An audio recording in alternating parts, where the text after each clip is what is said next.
Hello दोस्तों। क्या आप जानते हैं कि आपका पैसा बैंक में पड़ा पड़ा हर दिन अपना वैल्यू खो रहा है? और अगर आप सोच रहे हैं कि ये सब एफडी से ठीक हो जाएगा, तो ये वीडियो आपके लिए।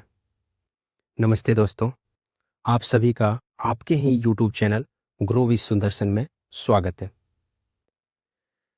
चलिए, अब बिना टाइम गंवाए हुए हम ये डिस्कस करें कि ये कैसे होता है और क्यों होता है। दोस्तों, आज भी हमारे पास आज भी सेबी का रिपोर्ट ये कह रही है कि आज भी 9.5% लोग ही स्टॉक मार्केट में इन्वेस्ट कर रहे हैं। बाकी लोग अभी भी पैसा अपना या तो सेविंग बैंक अकाउंट में रख रहे हैं या एफडी में रख रहे हैं। जहाँ सेविंग बैंक अकाउंट में आपको 3.5% से 4% के बीच का मैक्स 4% मिलता है आपको रिटर्न, और एफडी में वही 6 से 7% का मिलता है। वो डिपेंड ऑन आपकी एज एंड बहुत सारे फैक्टर पे डिपेंड करते हैं। तो बहुत सारे लोग ये बोलेंगे कि हाँ, इसके अलावा मेरे पास ऑप्शन क्या है, हम अपने पैसे को कर रख सकते हैं। वो भी मैं आपको बताऊंगा लास्ट में। 4 ऑप्शन आपके लिए लेके आया हूँ मैं आपके आज के लिए। आपके रिस्क के हिसाब से आप अपना पैसा रख सकते हैं। तो चलिए, पहला मैं ये डिस्कस कर लूँ कि सेविंग बैंक अकाउंट में रख के आपका पैसा क्यों कम हो रहा है। अदरवाइज लोग ये बोलेंगे कि नहीं, ये तो आप ऐसे हवा हवाई में बात कर रहे हैं। तो उसके लिए मैं आपको कुछ दिखाता हूँ।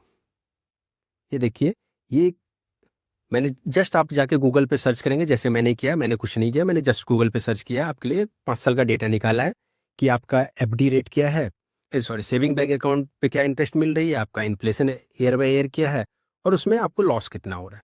ये आप राइट साइड देखेंगे तो ये आपका लॉस कितना हो रहा है वो दिखाया है। ये आपका एवरेज इन्फ्लेशन इसलिए लिखा हुआ है क्योंकि इन्फ्लेशन जो होता है वो क्वार्टरली बेसिस पे कैलकुलेट करती है गवर्नमेंट सरकार, और आरबीआई जब रिपोर्ट पब्लिश करती है तो वो क्वार्टरली बेस पे होता है, इसलिए उसको एनुअल बेस पे एवरेज उसका लिया गया है यहाँ पे।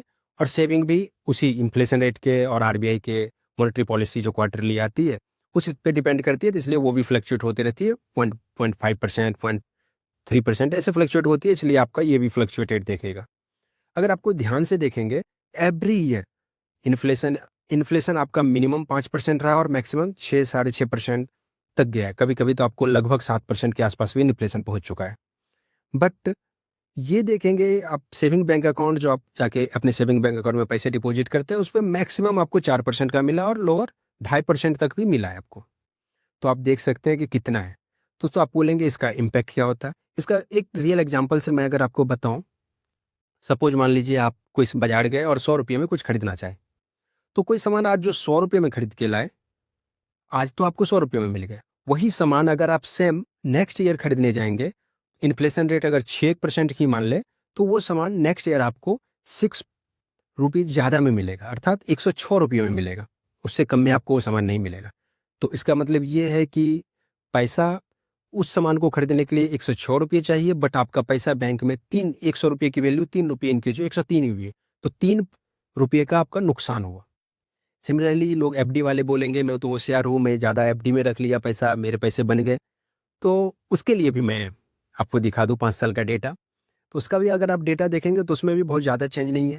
एफडी का भी अगर 5 साल का डेटा देखेंगे, 5 से 7% के बीच ही आपका रहा है इंटरेस्ट रेट। बट आपका इन्फ्लेशन 6% के एवरेज में रहा, जैसा भी आपने प्रीवियस स्लाइड में आपको दिखाए थे यहाँ पे। उसमें आप देखें 6% के आसपास भी इन्फ्लेशन गया है, 7% तक भी कभी पहुँच गया है।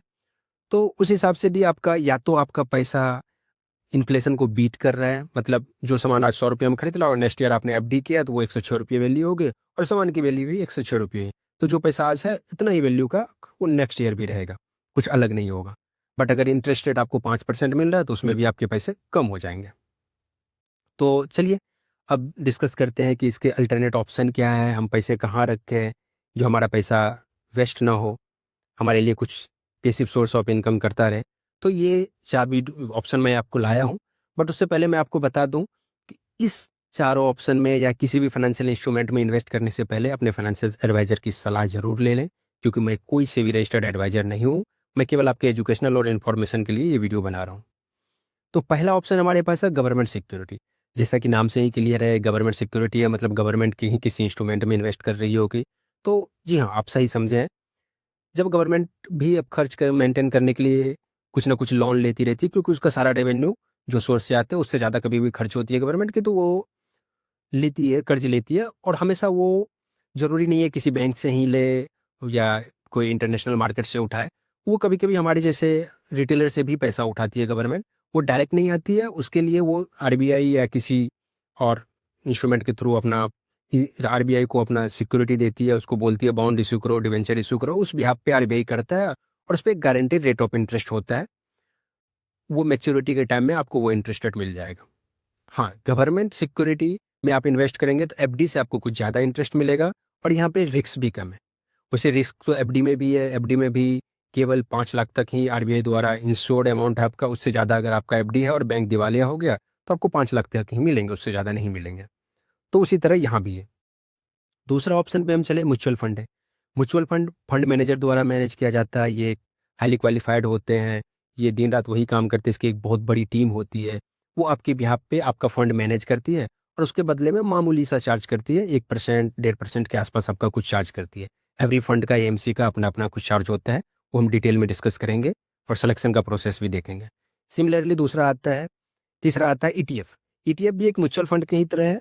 इसमें अगर मैं मेनली बात करूँ तो इसमें दो मेजर डिफरेंस मैं आपको बताऊं तो इसमें यह है कि ये रियल टाइम आप ट्रेड कर सकते हो, जिस प्राइस पे आप खरीदना चाहो उस पे मिल जाए। दिन के लो में आप खरीदना चाहो तो मिल जाएगा, जिस प्राइस पे आप ऑर्डर अपना एग्जीक्यूट करना चाहो उसी पे मिलेगा आपको। बट म्यूचुअल फंड में ये नहीं होता, वो एनएबी पे डिपेंड करता है, वो डे एंड पे डिसाइड होता है। और दूसरा इसका है कि इसमें लो कॉस्ट होते हैं। जहाँ म्यूचुअल फंड आपको, जिस फंड के लिए म्यूचुअल फंड आपको 1 से 1.5% चार्ज कर रहे हैं, यहाँ पे आपको ½ % या 1% मैक्सिमम चार्ज किए जाते हैं। तो वो आपका ½ % आपका सेव होता है और ½ % का इम्पैक्ट जब हम कंपाउंडिंग का देखेंगे आगे तो आपको ½ % लॉन्ग टर्म में बहुत बड़ा इम्पैक्ट क्रिएट करता है, वो भी हम समझेंगे। और चौथा ऑप्शन आता है स्टॉक का।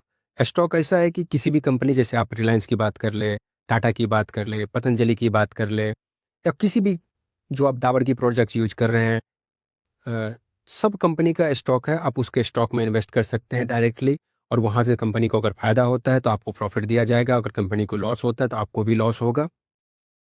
तो कंपनी में एक तरह से आप पार्टनर बन रहे हैं। तो जैसे आप कोई बिजनेस कर रहे हैं, उसमें लॉस होता है तो आपका लॉस है और प्रॉफिट होता है तो प्रॉफिट भी आपका होता है। तो सेम उसी तरह है। तो इसको भी डिस्कस करेंगे। और अब जितना इसमें अगर बात करें तो सबसे ज़्यादा रिटर्न आपको स्टॉक में मिलते हैं, बट यहाँ पे सबसे ज़्यादा रिस्क भी इन्वॉल्व होता है। Always higher risk higher return के साथ ही आता है। और अगर हाइयर मतलब जब अगर ज़्यादा कमाना चाह रहे हैं तो आपको रिस्क भी ज़्यादा लेना पड़ेगा अपने पैसे पे, तो ही आपको मिलेगा। इसलिए मैं सजेस्ट करूँगा कि अपने फाइनेंशियल एडवाइजर की सलाह लेके ही इन्वेस्ट करें। तो नेक्स्ट वीडियो में हम इन चारों टॉपिक को डिटेल में डिस्कस करेंगे, उसके सिलेक्शन प्रोसेस को देखेंगे, क्या क्या पैरामीटर ध्यान में रखना चाहिए, सब डिस्कस करेंगे। तो आप इस वीडियो में बने रहिएगा नेक्स्ट वीडियो जब हम लोड करेंगे। उससे पहले मैं आपसे रिक्वेस्ट करूंगा, अगर आपको ये वीडियो पसंद आया तो इस वीडियो को लाइक करें, शेयर करें और चैनल को सब्सक्राइब करके बेल आइकन को प्रेस कर लें, ताकि नेक्स्ट वीडियो में जब भी अपलोड करूं तो सबसे पहले आपको नोटिफिकेशन मिले। और कमेंट में आप ये मुझे बताइए कि आप अपना पैसा कहाँ रखते हैं, सेविंग बैंक अकाउंट में रखते हैं, एफडी में रखते हैं, या आप ऑलरेडी स्टॉक में इन्वेस्ट कर रहे हैं। तो हमें भी खुशी होगी ये जान के कि आप कहाँ इन्वेस्ट कर रहे हैं, आप शेयर करेंगे तो। और बस आज के लिए इतना ही। नमस्कार, धन्यवाद दोस्तों।